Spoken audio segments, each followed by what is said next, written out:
믿으십니까? 우리를 위해 자기 생명을 내어주시기까지 사랑하신 선한 목자 되신 주님, 주님의 사랑 찬양합니다. 할렐루야.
사랑해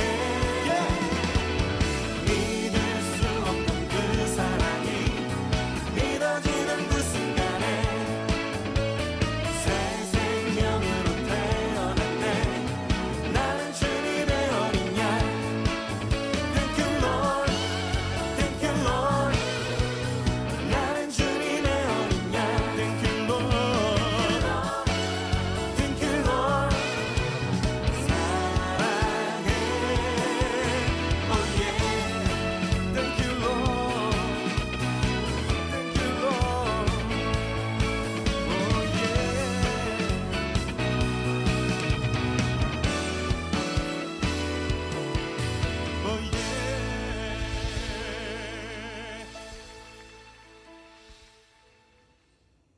다 같이 사도신경으로 신앙 고백하시겠습니다. 전능하사 천지를 만드신 하나님 아버지를 내가 믿사오며 그 외아들 우리 주 예수 그리스도를 믿사오니 이는 성령으로 잉태하사 동정녀 마리아에게 나시고 본디오 빌라도에게 고난을 받으사 십자가에 못 박혀 죽으시고 장사한 지 사흘 만에 죽은 자 가운데서 다시 살아나시며 하늘에 오르사 전능하신 하나님 우편에 앉아 계시다가 저리로서 산 자와 죽은 자를 심판하러 오시리라. 성령을 믿사오며 거룩한 공회와 성도가 서로 교통하는 것과 죄를 사하여 주시는 것과 몸이 다시 사는 것과 영원히 사는 것을 믿사옵나이다. 아멘. 다같이 찬송가 88장 내 진정 사모하는 1, 2절을 부르시겠습니다.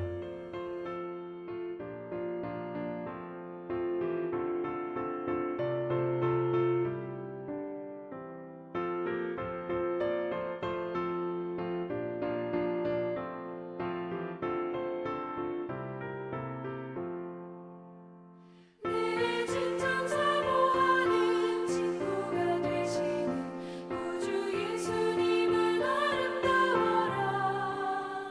산 밑에 백합하여 빛나는 새벽별 주님 평온하게 주옵도다. 내 마음이 아플 적에 그 위로 되시며 나 외로울 때 좋은 친구라. 주는 저 산 밑에 백합 빛나는 새벽별 이 땅 위에 비길 것이 없도다. 내 맘의 모든 염려 이 세상 노랗고 주님 항상 같이 하여 주시고 시험을 당할 때에 악마의 계교로 즉시 물리치사 나를 지키네. 온 세상 날 버려도 주 예수 안 버려 끝까지 나를 돌아보시니 주는 저 산 밑에 백합 빛나는 새벽별 이 땅 위에 비길 것이 없도다. 최혜빈 선생님이 대표 기도해 주시겠습니다. 사랑이 많으신 하나님, 변함없이 저희들을 사랑하시고 예배드리러 모이기 어려운 상황이지만 이렇게 영상으로나마 예배드리게 해주심에 감사합니다. 예배드릴 때 집중하여서 예배드릴 수 있게 하여 주시고 오늘 들은 말씀 기억하며 한 주간 주님과 함께하는 삶 살게 해주세요. 이 시간 말씀 전하시는 조피터 목사님께도 은혜 내려주세요. 예배를 드릴 때 우리를 방해하는 것들이 있다면 잠시 내려놓고 주님 말씀에 집중할 수 있는 시간 되게 해주세요.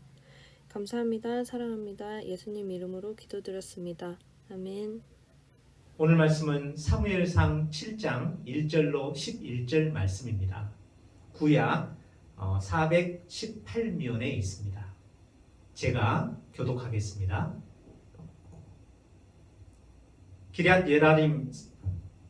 기럇 여아림 사람들이 와서 여호와의 궤를 옮겨 산에 사는 아비나답의 집에 들여놓고 그의 아들 엘리야사를 거룩하게 구별하여 여호와의 궤를 지키게 하였더니 궤가 기럇 여아림에 들어간 날부터 20년 동안 오래 있은지라. 이스라엘 온 족속이 여호와를 사모하니라.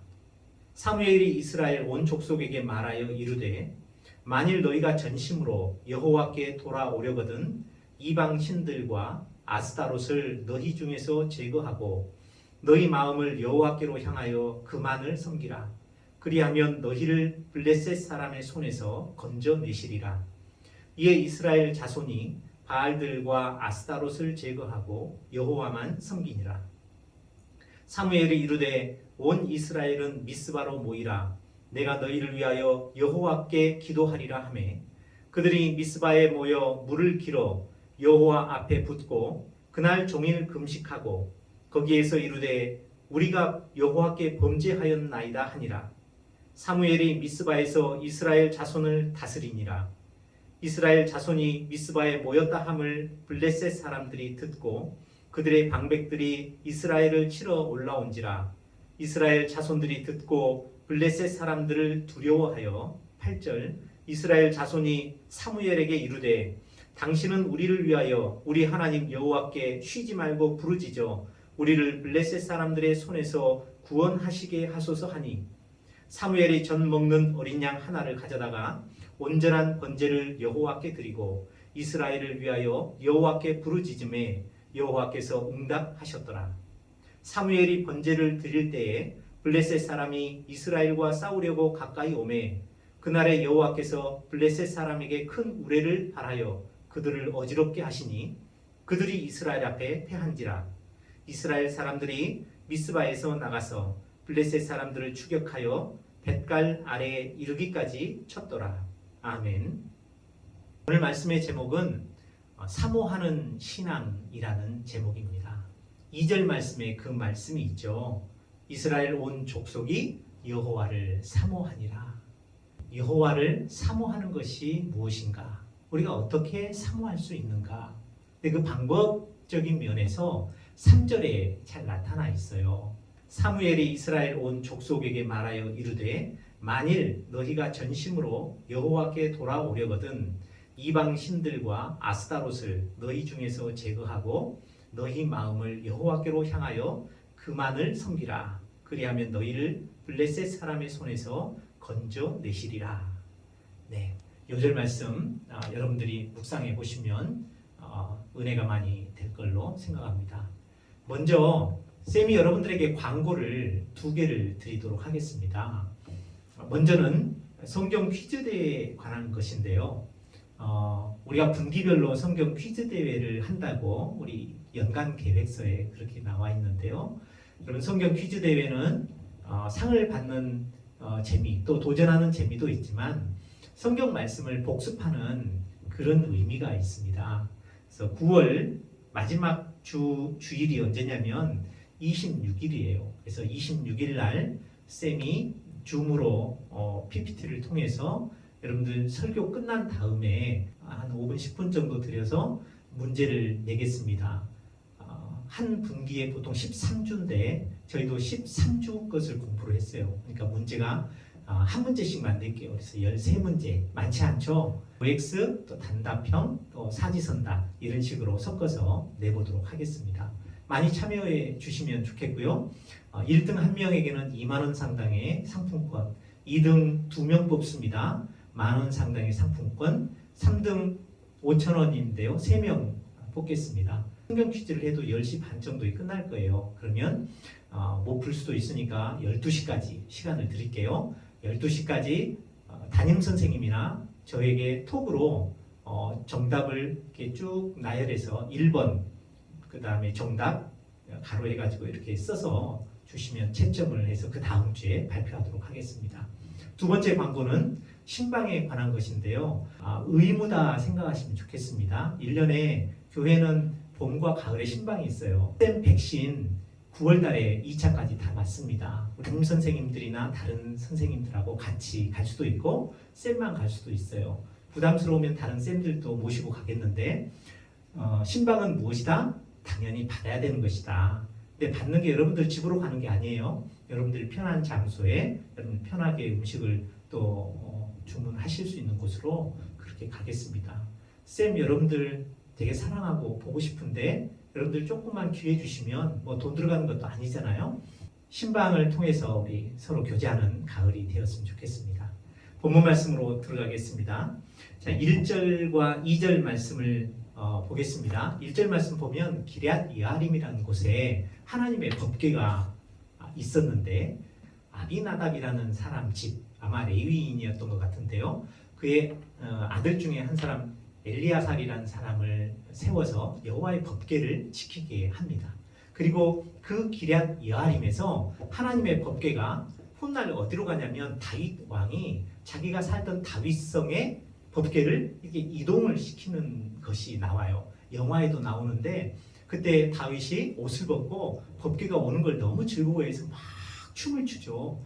그런 아마 스토리를 여러분들이 들어보셨을 텐데 그때까지 이 20년 동안 이스라엘 백성들이 여호와를 사모했더라. 그런 말씀이 나오죠. 2절에. 여호와를 사모한다는 것은 뭘까요? 여러분 어떤 사람을 사모해 보는 그 마음 가져보신 적 있어요? 군대를 가게 되면 누가 그리워지나요? 네, 부모님이 그리워지겠죠. 그럼 그 간절한 마음, 그게 사모하는 마음이죠. 또 여자친구가 남자친구, 남자친구가 여자친구를 그리워하는 마음. 부부가 남편이 아내를, 아내가 남편을 그리워하는 것은 별로 없더라고요. 네, 여러분들은 그렇게 안 됐으면 좋겠습니다.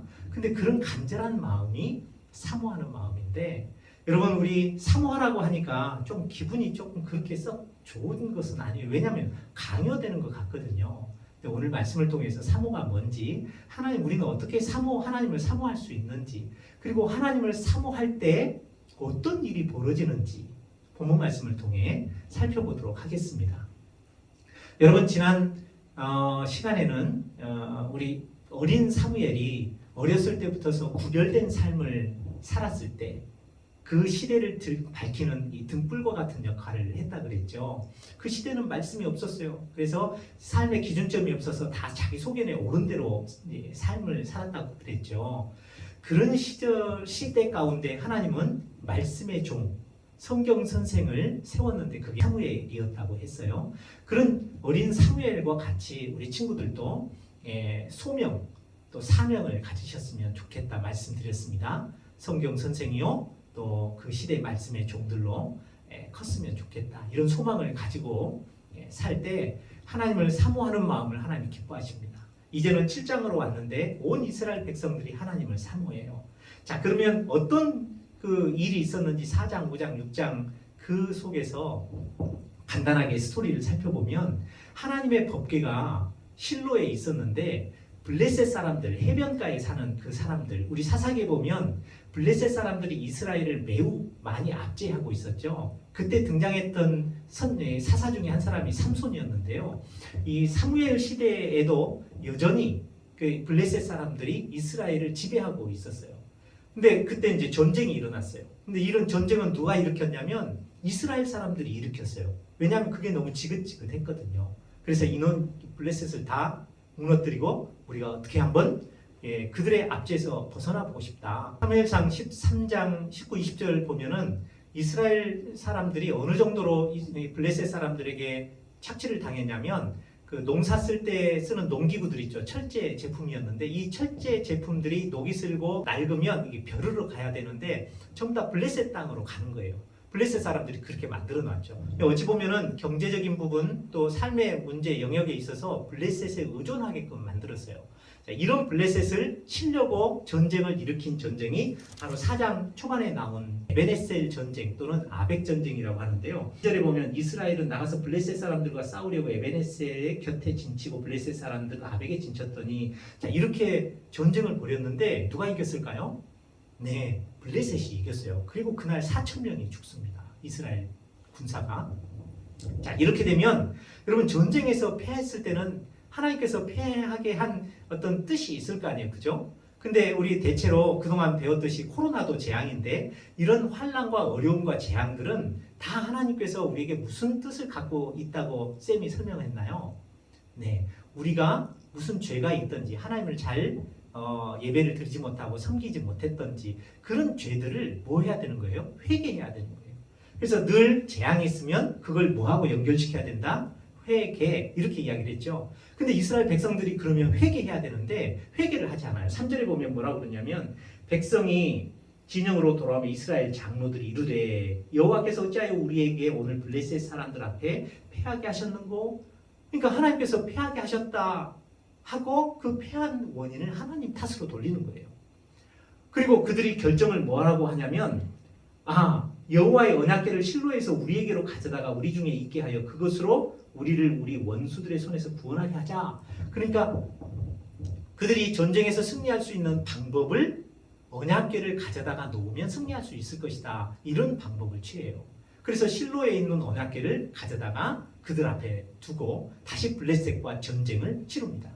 자, 이렇게 여호와 법궤가 하나님의 언약궤가 오면 전쟁에서 승리할 수 있다라고 장로들과 이스라엘 백성들이 생각을 한 거죠. 그랬을 때 사람들이 어느 정도 좋아했냐면 5절에 보니까 4장 5절 여호와의 언약궤가 진영에 들어올 때에 온 이스라엘이 큰 소리로 외치며 땅이 울린지라 막 엄청 좋아했어요. 자, 이 사람들이 이렇게 생각하는 데는 다 이유가 있었습니다. 옛날 애국 땅에서 나와 광야 생활을 할 때 하나님의 법궤가 앞에 행했죠. 그리고 요단강을 건너갈 때도 제사장들이 맨 하나님의 법궤가 딱 요단강에 쓰자 요단 강물이 마른 땅같이 되어서 건너갔었죠. 그리고 건너간 뒤에 여리고성을 칠 때도 제사장들이 하나님의 법궤를 앞세워서 여리고성을 일주일 동안 도니까 여리고성이 무너졌죠. 자, 이러다 보니까 여호와의 법궤만 있으면 뭔가 신비한 기적이나 이게 능력이 나타난다라고 그들은 이렇게 생각을 했었던 거예요. 자, 이렇게 사기 충천하고 이제 여호와의 법궤를 가져다 놓았으니 전쟁은 누구에게 가야 될까요? 자, 이렇게 여호와의 법궤를 또 갖다 놓으니까 블레셋 사람들이 엄청 두려워합니다. 블레셋 사람들도 알았어요. 6절을 보니까 블레셋 사람이 그 외치는 소리를 듣고 이르되 히브리 진영에서 큰 소리로 외치면 어찌 됨이냐 하다가 여호와의 궤가 진영에 들어온 줄을 깨달은지라. 블레셋 사람들이 두려워하여 이르되 신이 진영에 이르렀도다 하고 또 우리에게 이르되 우리에게 화로다. 전날에 이런 일이 없었도다. 우리에게 화로다. 누가 우리를 이 능한 신들의 손에서 건지리요. 그들은 광야에서 여러 가지 재앙으로 애굽인을 친 신들이니라. 이방 사람들도 그 여호와 신, 물론 단수죠. 그들이 알 때는 복수라고 이렇게 돼 있는데 그 신의 능력을 이방 사람들도 아는 거예요. 그러니까 이미 전쟁은 이제 누가 승리해야 될까요? 이스라엘이 승리해야 되겠죠. 근데 블레셋 사람들이 9절에 보니까 너희 블레셋 사람들아 강하게 되면 대장부같이 되라. 너희가 히브리 사람의 종이 되기를 그들이 너희의 종이 되었던 것 같이 되지 말고 대장부같이 되어 싸우라 하고 서로 격려하고 결속을 다지는 거예요. 자, 이렇게 해서 전쟁을 벌였더니 불행하게도 블레셋이 이겨버립니다. 그날에 죽은 이스라엘의 전사자가 3만 명이었어요. 이렇게 대패를 하게 됩니다. 여러분, 문제가 무엇일까요? 여호와의 법궤를 갖다 놨는데. 여러분, 문제는 그들의 신앙에 있었습니다. 언약궤는 글자 그대로 그냥 궤짝에 불과해요. 언약궤는 하나님이 아니죠. 하나님이 임재한다는 상징에 불과하죠. 단지 성물에 불과합니다. 사실 그들이 회개하지 않고 그들의 마음이 서로 합하지 않을 때 하나님은 거기에 임재하지 않으세요. 아무런 효력을 나타내지 않습니다. 우리는 여기서 이스라엘 백성들의 신앙적 문제가 분명히 드러나 보이죠. 그들이 가진 신앙은 무슨 신앙이었어요? 여호와에 대한 믿음? 아니죠. 샤머니즘적인 신앙, 무당신학이라고 볼 수가 있겠죠. 그들은 언약궤를 믿은 것이지 하나님을 믿은 것이 아니었습니다. 우리가 자칫 이런 신앙을 갖기 쉽습니다. 오늘날도 교회를 성전이라고 이야기를 하죠. 여러분, 교회가 성전일까요? 예배당일까요? 예배당입니다. 그런데 우리는 마치 교회를 오면 교회가 구원을 주는 것처럼 이야기를 하고 또 그렇게 믿게 되는데 이것은 그렇지 않습니다. 단지 교회는 하나님이 임재하는 곳이고 그 임재를 상징하는 곳이에요. 그리고 거기는 모임을 제공해 주는 그런 곳이지 이 교회 자체가 무슨 커다란 어떤 신비한 능력이 있어서 여러분들을 구원의 길로 인도하는 것은 아니라는 거예요. 근데 우리는 교회뿐만 아니라 교회에 있는 여러 가지 선물들이 있어요. 강대상이나 뭐 이런 것들이 있죠. 이런 거 막 함부로 올라가면 안 되고 신발 신고 올라가도 안 된다는 그런 우리 이렇게 약간은 좀 두려워하는 이런 샤머니즘적인 그런 부분들이 있거든요. 올바른 신앙관이 아니라고 볼 수 있습니다. 두 번째는 제사장 엘리와 그의 아들들의 죄악의 문제가 있었죠. 제사장 엘리는 되게 인본주의적인 하나님 중심적인 사람이 아니었어요. 그리고 그의 아들들도 하나님의 제사를 멸시하는 사람들이었죠. 이렇게 이스라엘 백성들 가운데 인본주의적이고 샤머니즘적인 그런 죄가 있었기 때문에 사실은 하나님께서 블레셋 사람들을 통해서 이스라엘을 그냥 치시했던 거예요. 그들은 신앙적인 행동이라고 생각을 했지만 결국은 하나님도 모르고 하나님의 방법도 모르고 여전히 사사기 시대처럼 자기들의 소견에 옳은 대로 행동하는 거예요. 겉은 되게 교회적이고 겉은 매우 신앙적인 형태를 띠지만 실제로 그들의 마음 가운데 하나님도 없고 하나님에 대한 믿음이 없는 거예요. 단지 세상 사람들이 섬겼던 우상에게 빌었던 샤머니즘적인 그런 주술적인 그런 신앙을 갖고 있었다는 것이죠. 자, 이렇게 블레셋과의 싸움에서 대피하고 하나님의 법궤를 빼앗겨 버립니다. 그 장면이 이제 5장 6장에 나오는데요. 블레셋 사람들이 이 하나님의 법궤를 전리품인 줄 알고 자기들이 모시는 다곤 신상이라는 게, 다곤 신상은 깨구리 같은 신상인데요. 반신반어로 되어 있는 그런 신상인데요. 거기 신상에 앞에다가 하나님의 법궤를 이렇게 둔 거예요. 그리고 다음 날 보니까 이 다곤 신상이 엎드려 이렇게 쓰러져 있는 거예요. 그래서 사람들이 참 이상하다, 이게 무슨 일이지 하고 다시 다곤 신상을 세워놨는데 그 다음 날 보니까 이제는 다곤 신상이 넘어질 뿐만 아니라 목이 부러지고 손과 발이 부러진 거예요. 그러니까 이 사람들이 깨달은 거죠. 이 여호와의 법궤, 이게 뭔가 좀 이상하네. 그런데 여호와의 법궤가 처음 갔었던 곳이 아스돗이라는 도시였는데 그 아스돗에 독한 종기, 오늘날로 말하면 뭐 암덩어리나 뭐 이런 것들이 된 것이죠. 5장 6절에 보면 여호와의 손이 아스돗 사람에게 엄중히 더하사 독한 종기의 재앙으로 아스돗과 그 지역을 쳐서 망하게 하니, 하나님께서 이런 독한 종기를 치니까 아스돗 사람들이 7절에 이렇게 이야기합니다. 아스돗 사람들이 이를 보고 이르되 이스라엘 신의 괴를 우리와 함께 있지 못하게 할지라. 그래서 어디로 보내냐면 같은 블레셋 도시인 가드라는 곳으로 옮겨요. 8절에 보니까. 그런데 이 가드로 옮겼더니 또 그곳에서도 하나님이 독한 종기를 나게 하셨어요. 9절에 보니까.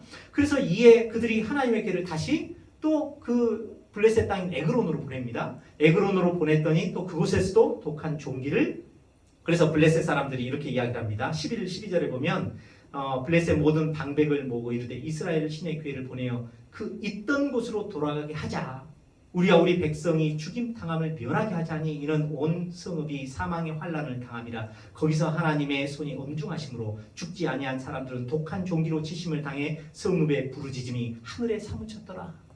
여러분, 하나님께서 당신이 사랑하는 백성들이 하나님에 대한 믿음이 없으니 이방 땅에 하나님의 법궤가 와서 하나님은 하나님 스스로 당신의 영광을 이방 땅에 드러내시는 거예요. 하나님의 영광을 이방 땅에 누가 드러내야 되는데요? 이스라엘 백성들이.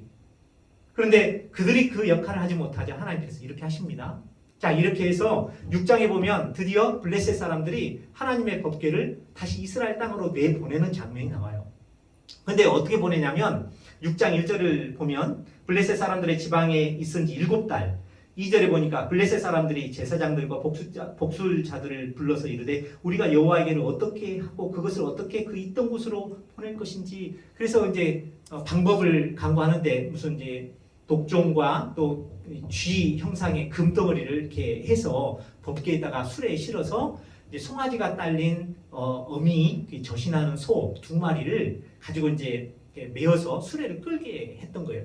이스라엘 땅이 저 산지 쪽에 있으니까 이 산지 쪽으로 올라가게 하자는 거죠. 근데 이 블레셋 사람들이 이렇게 하면서 이제 생각을 한 게 있어요.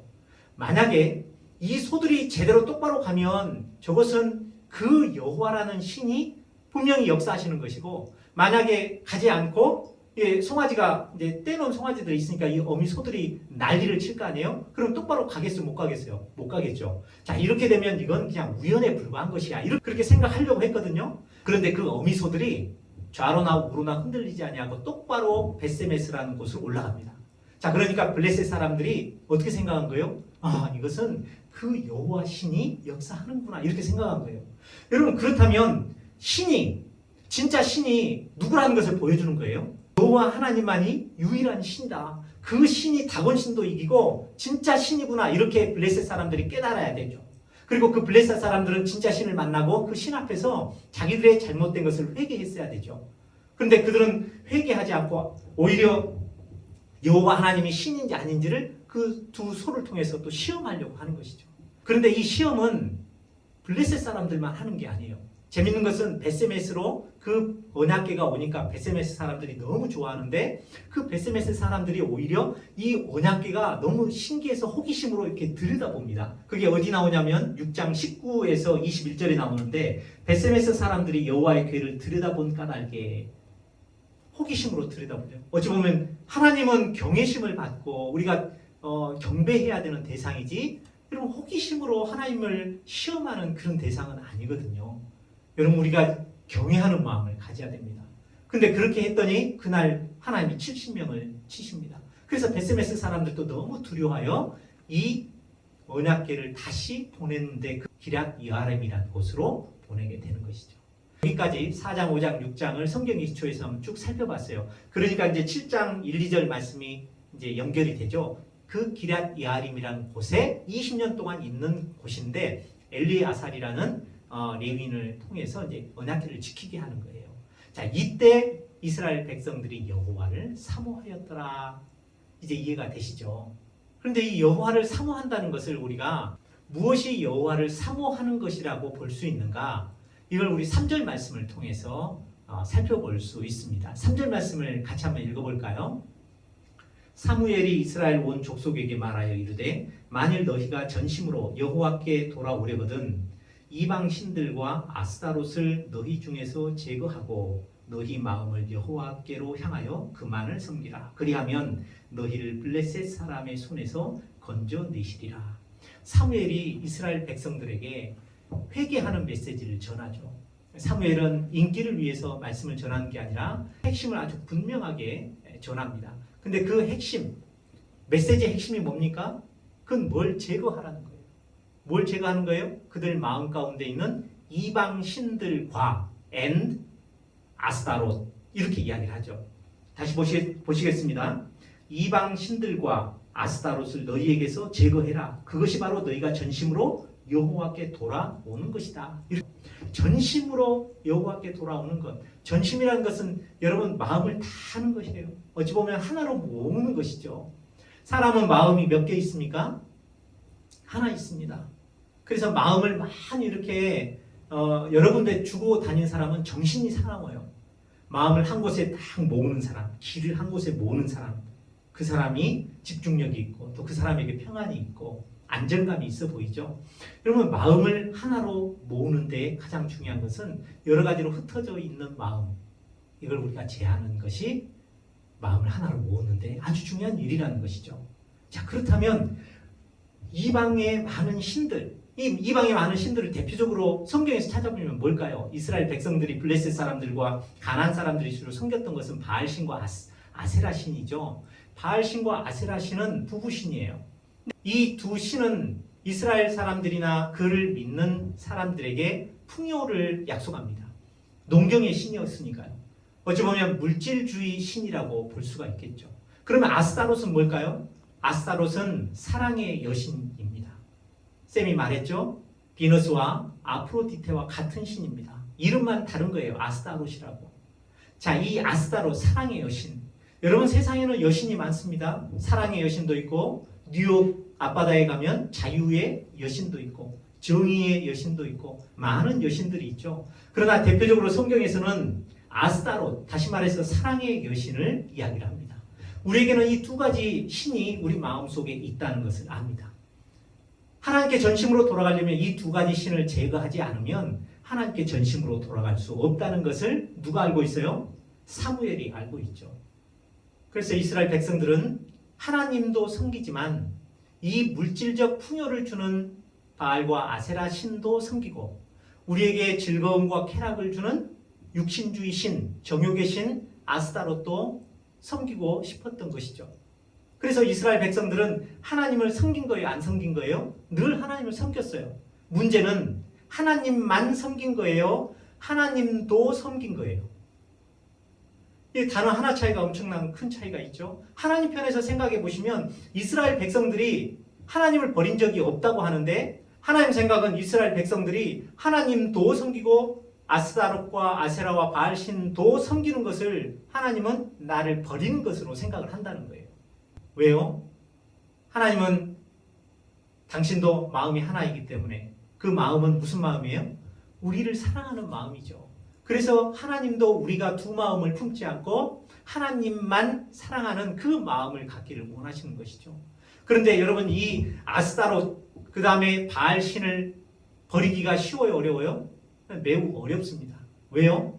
물질과 정욕과 또 이런 인본주의 이런 것들은 우리 인간의 욕구를 채워줄 수 있는 그런 필요적인 것들이기 때문에 그래요. 그래서 떨쳐버리기가 매우 어렵습니다. 이런 인간의 마음에 물질주의와 정욕에 관한 부분에 대해서 떨쳐버리려고 해도 떨치기가 어려운 것이 사도 바울이죠. 너무나 열정적이고 하나님의 종으로서 위대한 삶을 살았던 사도 바울조차도 로마서 7장에 보면 이렇게 고백합니다. 오호라 나는 곤고한 사람이로다. 이런 고백을 할 정도면 우리 인생들은 얼마나 이 두 신을 제거하는 것이 쉽지가 않은가. 그래서 성경은 처음부터 끝까지 그리고 매 페이지마다 바로 이 우상을 제거하라고 끊임없이 이야기를 하는 거예요.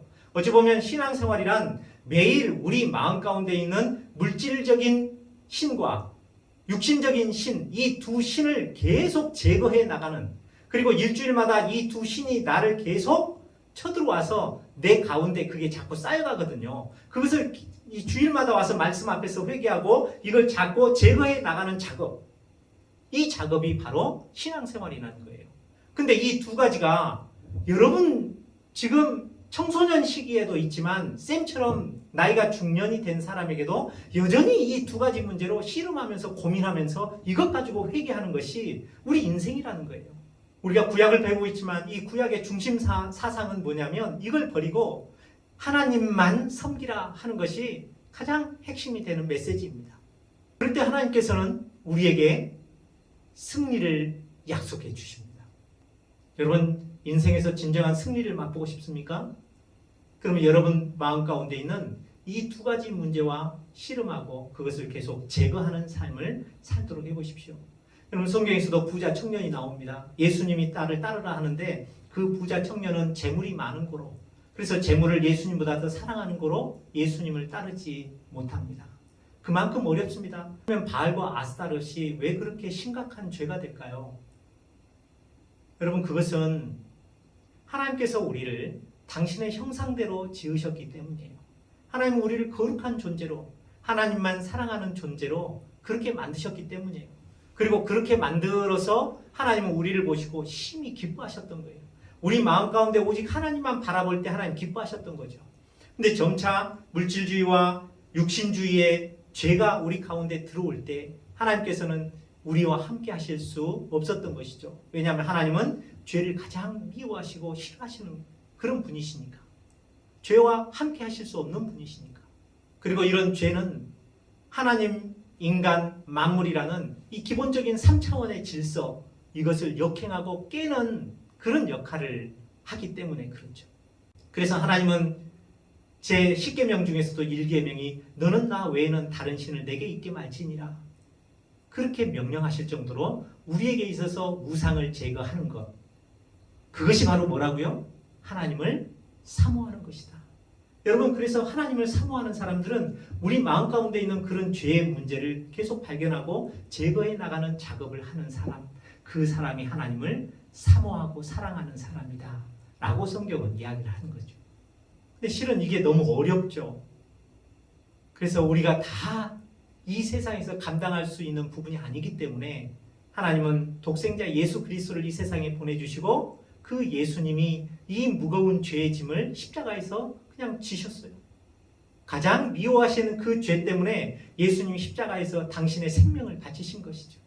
그러니까 우리는 이제 예수님을 본받아서 또 예수님을 바라보고 예수님을 뒤를 따르면서 우리의 삶이 다 할 때까지 이 죄 문제와 그 죄 가운데서 싸워 승리하셨던 예수님을 힘입어 우리는 이 죄와 싸워서 승리해 나가는 삶을 살아갈 수 있죠. 그 길을 여신 거예요. 그 길을 여신 것은 대단한 일입니다. 왜냐하면 세상 종교에서는 이 죄 문제를 해결해 줄 수가 없거든요. 불교에서도 옛날 성철 스님이 그랬죠. 내 죄가 수미산을 덮는다. 죄 문제를 해결하지 못하고 가는 것이 모든 인생들이거든요. 그러면 우리에게 있어서 바알과 아스타롯은 무엇일까요? 여러분 우리는 수능을 준비하죠. 시험이 있습니다. 어떤 친구는 그렇습니다. 수능을 왜 봐야 되는가? 물론 힘들죠. 근데 체면 때문에 수능을 잘 보고 싶다는 사람도 있습니다. 내 신앙이 어떤지, 내 아버지는 어떤 분인지, 내 할머니는 어떤 분인지 다 교회에서 중책을 맡고 있는 분이 있을 수 있겠죠. 자 그러면 수능을 잘 봐서 뭔가 이렇게 내 체면도 살리고 여러 가지로 좋죠. 그래서 이것을 어찌하든지 해내려고 하는 사람도 있어요. 자 이러다 보면 그게 나의 욕심을 따라가다 보면 기도하기가 쉽지가 않습니다. 그래서 자기의 성실과 열심으로 시험을 준비해요. 자 그래서 어찌 보면 나쁜 결과보다 좋은 결과가 나타났다고 가정해 봅시다. 그러면 이 시험이 내가 이렇게 잘 보고 좋은 대학교 간 것이 이게 하나님의 은혜일까요? 아니면 나의 성실의 결과일까요? 여러분 이게 알쏭달쏭해요. 뭔가 이게 체험이 아니죠. 근데 여러분 이런 거예요. 여러분들에게 진짜 체험이 있었으면 좋겠어요. 쌤이 예전에 청년 하나가 이 전문대를 갔는데 이제 3학년 때 편입을 하고 싶었어요. 그런데 편입하려면 편입학원에 가서 이제 학생들이 엄청나게 공부를 하죠. 그러니까 두려운 거예요. 왜냐하면 편입생도 별로 뽑지도 않아요. 하여튼 1명 내지 2명밖에 안 뽑아요, 한 과에. 근데 뭐 사람들은 막 수십 명 몰려들거든요. 어떤 형제가 그래서 학원에서 공부를 하겠다고 그랬어요. 그래서 제가 아니야, 믿음으로 도전해봐. 네가 여름에 성경 공부 특강이 있는데 2달 동안 8주간 8번 성경 공부가 있는데 8번 한 번도 빠지지 않고 성경 공부를 먼저 하나님께 드려봐. 그 친구에게는 엄청난 도전이었죠. 왜냐하면 다른 친구들은 열심히 공부하는데 자기만 교회 가서 성경 공부한다. 그럼 편입 되겠어요? 여러분 어찌 보면 당연히 떨어지는 건 당연할 거 아니에요? 그러니까 자기 마음 가운데 있는 그 두려움, 하나님만 섬기지 않고 뭔가 다른 것도 섬기면서 하나님도 믿고자 하는 그런 마음이 생기거든요. 근데 쌤은 그렇게 방향을 준 거예요. 그걸 회개하고 하나님만 믿어봐. 그게 하나님을 사랑하는 길이고 네가 믿음을 체험하는 길이야. 그 많은 그 청년들이 있었지만 유일하게 그 청년이 목사님 말씀에 순종했어요. 그래서 8번 다 성경 공부 참석했어요. 자, 그러면 편입을 위한 공부는 안 됐으니까 편입 시험에 당연히 떨어져야 되죠. 근데 그 친구가 떨어졌어요. 경희대학교 조리학과에 합격을 했는데요. 2명 뽑았는데 55명이 시험 보러 왔어요. 그럼 당연히 떨어지죠. 그래서 절망스러워서 포기하고 있었는데 인터넷을 끄고 나가려고 하는 순간 그가 그 다음 예비 명단 1번에 있었던 거예요. 여러분 그러면 2명이 합격했는데 그 2명이 보통 사람들입니까? 얼마나 열심히 준비했겠어요? 그러면 그 어렵게 붙은 학교를 포기할까요? 그럴 일은 거의 없죠. 3등이라도 아마 떨어질 가능성이 3등도 대단한 거죠. 그런데 그때 우리가 다시 기도했습니다. 하나님, 하나님의 영광이 드러나게 이 2사람 중에 한 사람 어떻게 해주십시오. 뭐 떨어뜨리든지 뭐 이렇게 기도를 했어요. 그랬더니 재밌는 사건은 그 중에 한 친구가 2 학교에 합격을 한 거예요. 하나는 경희대학교, 하나는 성균관대학교. 근데 그 친구가 서울인데 이과니까 성균관대학교 이과는 저기 수원 율전에 있거든요. 그럼 서울에서 끝까지 통학하기가 쉬워요, 어려워요? 이것도 어렵겠다. 그래서 더 열심히 간절히 기도를 했죠. 그랬더니 진짜 그 친구가 경희대를 버리고 성대를 간 거예요. 그래서 이 친구가 경희대 합격을 한 거예요. 여러분 그 경희대 졸업을 하고 그 다음에 CJ 푸드빌 있죠. 거기에 취직을 했어요. 지금은 NH 농협에 잘 다니고 있습니다. 여러분 이런 체험을 해야 되는 거예요. 하나님만 믿으면 우리의 삶의 전쟁터에서 하나님의 블레셋, 우리를 위협하는 그런 바알신을 믿었을 때 그 불안을 조금 해소해 줄 수 있었던 그 모든 평안함을 하나님께서 우리에게 해결해 주신다는, 여러분들이 먹고 살 것을 하나님이 해결해 주신다는 거예요. 언제? 여러분들의 마음 가운데 있는 그런 물질주의, 세상 세속주의, 그런 누룩을 제거할 때, 그럼 우리 마음 가운데 있는 어렸을 때부터 형성되어 있는 이 바알신은 그것을 우리 철저하게 회개하는 작업, 제거하는 작업, 이 작업을 여러분들이 감당하셨으면 좋겠습니다. 육신주의도 예전에 한번 쌤이 그런 이야기를 했어요. 어떤 판사님 그 육신주의를 이기지 못해서 바람을 피웠을 때 그 가정이 얼마나 파탄 나간지 그런 것에 대해서 한번 이야기했었죠. 그렇게 무서운 것이 이런 죄 문제입니다. 뿐만 아닙니다. 여러분 지성인들이라고 생각하는 사람들이 하나님을 버리고 얼마나 우상을 섬기는 줄 아세요? 좋은 직장, 엘리트들이 다니는 이런 직장에서도 그 회사가 잘 되기 위해서 돼지 머리 잘라놓고 거기서 절하는 사람들이 많아요. 해외하고 합작 하는 그런 회사에서는 외국인들도 참여하도록 합니다. 그런 곳이 있어요. 제 시골 고향 뒷집 사는 친구가 건축하는 친구인데요. 그 해화동에 이 빌라를 이렇게 많이 지었어요. 그 빌라 착공식 때하고 완공식 때 전부 다 돼지머리 잘라놓고 그다음에 그 초등학교 친구들 다 이렇게 오라고 해놓고 그 앞에서 이 절을 합니다. 여러분들이 가고 싶어하는 그 미션스쿨 이화여자대학교나 연세대학교 이런 학생들 있죠. 특히 이화여대 다니는 학생들한테 물어봤대요. 어떤 설문조사에 점집에 안 간 자매가 한 사람도 없었답니다. 세상에는 하나님만 섬기고자 해도 하나님을 모르는 사람들이 부지기수입니다. 그런데 하나님을 아는 사람도 하나님만 섬기기가 쉽지가 않아요. 하나님도 섬기고 내가 물질도 섬기고 음란과 쾌락도 섬기고 이런 사실을 잘 알아서 사무엘은 다시 이스라엘 백성들에게 방향을 줍니다. 회개하도록 어디로 모였어요? 미스바에 모여서. 그래서 미스바 성회라고 하죠. 우리 미스바 기도회 뭐 이런 것들도 만들죠. 그 유명한 미스바 기도회가 여기 열리는 거예요. 7장에 보면 5절에 보니까 사무엘이 온 이스라엘 미스바로 모이라 해서 8절까지 그 미스바에서 이스라엘 백성들이 회개하도록. 그랬더니 이렇게 모이는 것을 블레셋 사람들이 보죠. 그리고 그 블레셋 사람들이 이 이스라엘 사람들이 독립운동을 하려고 하네. 이 기회에 모였을 때 한 번에 싹 쳐버릴까? 하고 블레셋 사람들이 쳐들어옵니다. 7절에 보시면 이스라엘 자손이 미스바에 모였다함을 블레셋 사람들이 듣고 그들의 방백들이 이스라엘을 치러 올라온지라 이스라엘 자손들이 듣고 블레셋 사람들을 두려워해요.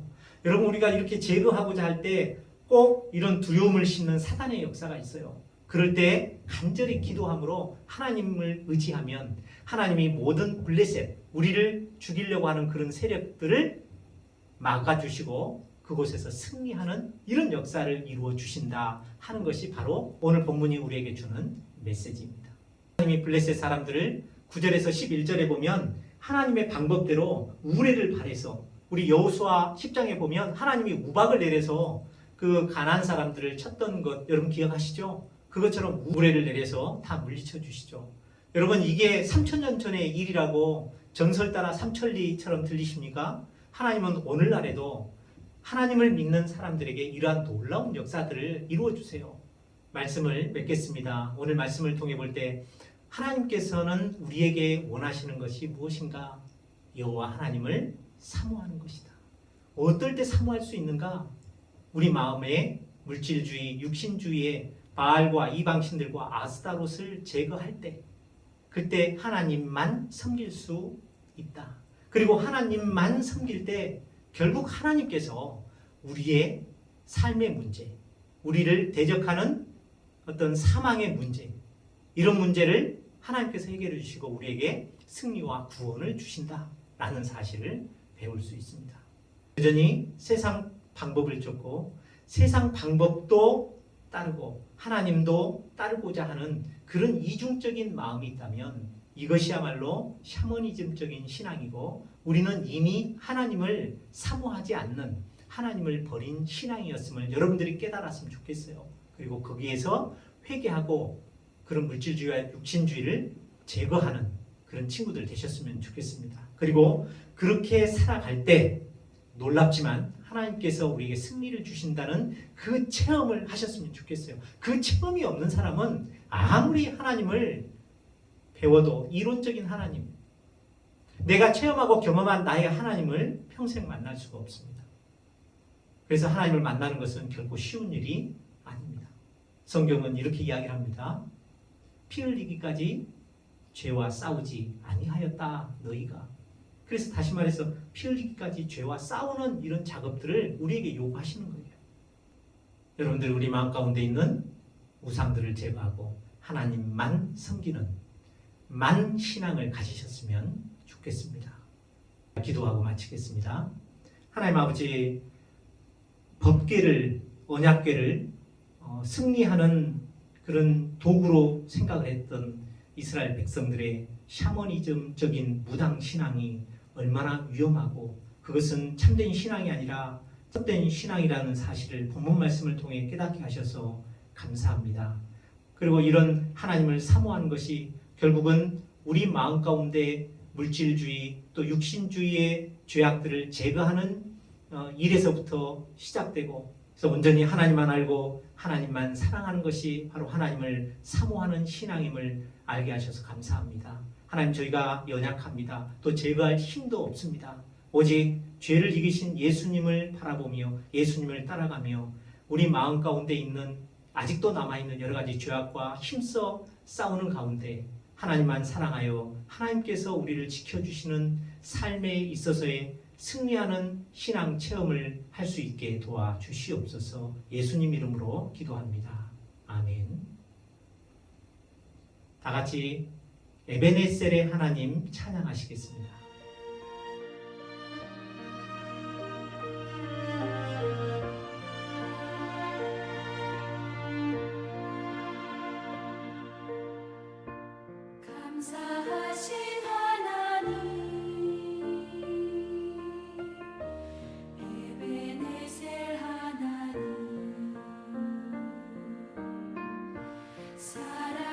살아계신 하나님 에베네셀 하나님 여기까지 인도하셨네 감사하신 하나님 여기까지 인도하셨네 살아계신 하나님 감사하신 하나님 에베네셀 하나님 살아계신 하나님 에베네셀 하나님 감사하신 하나님 에베네셀 하나님 살아계신 하나님 에베네셀 하나님 장래도 인도하시니 감사하신 하나님 장래도 인도하시니 살아계신 하나님 감사하신 하나님 에베네셀 하나님 살아계신 하나님 에베네셀 하나님 감사하신 하나님 에베네셀 하나님 살아계신 하나님 에베네셀 하나님 축도하겠습니다. 이제는 십자가에서 우리 죄를 위해 죽으신 예수 그리스도의 은혜와 우리를 사랑하사 독생자까지 아낌없이 내어주신 하나님 아버지의 사랑과 지금도 우리와 함께하사 영적 전쟁에서 승리하도록 도우시는 성령님의 역사 교통하심이 근본 문제가 되는 우상의 죄를 회개하고 하나님만 사모하는 순수한 신앙을 가지고자 다짐하는 사랑하는 고등부 친구들과 선생님들 위해 이제부터 영원까지 함께 계실지어다. 아멘. 우리 다시 한번 노래하겠습니다. 주님께서 우리를 초대하셨습니다. 영원한 사귐에 영원한